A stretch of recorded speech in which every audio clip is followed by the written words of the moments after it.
Perundingan Rusia dan Ukraina baru saja dimulai di Belarusia Sabtu 26 Februari 2022 pukul 7:50 waktu Indonesia Barat.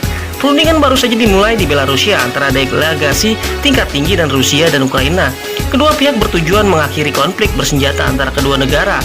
Perundingan baru saja dimulai di Belarusia antara delegasi tingkat tinggi dari Rusia dan Ukraina. Kedua pihak bertujuan mengakhiri konflik bersenjata antara kedua negara. Moskow meluncurkan serangan militer skala penuh pekan lalu dan pasukannya ditempatkan di pada Senin. Rekaman menunjukkan dua helikopter Ukraina tiba di wilayah Gomel dekat perbatasan kantor Presiden Ukraina.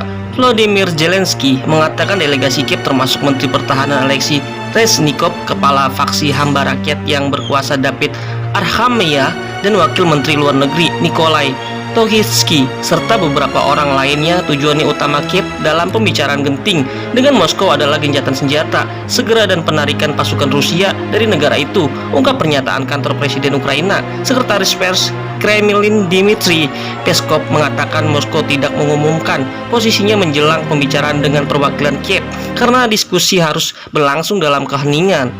Dia juga menyatakan penyesalan bahwa negosiasi berisiko tinggi itu tidak dimulai sehari sebelumnya. Dia bersikeras bahwa ada peluang pihak Ukraina setuju mengadakan pembicaraan dengan Rusia pada minggu setelah awalnya menolak mengirim tim perwakilan atas ketidaksepakatan tentang lokasi dan persyaratan awal.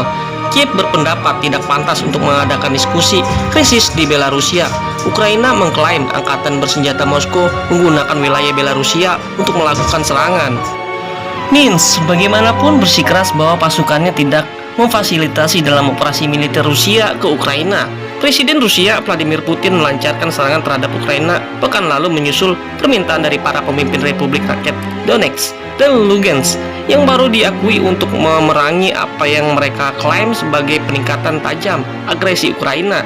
Putin berpendapat tujuan dari operasi itu adalah untuk demilitarisasi dan denazifikasi Ukraina yang terus melancarkan serangan ke wilayah Donbas.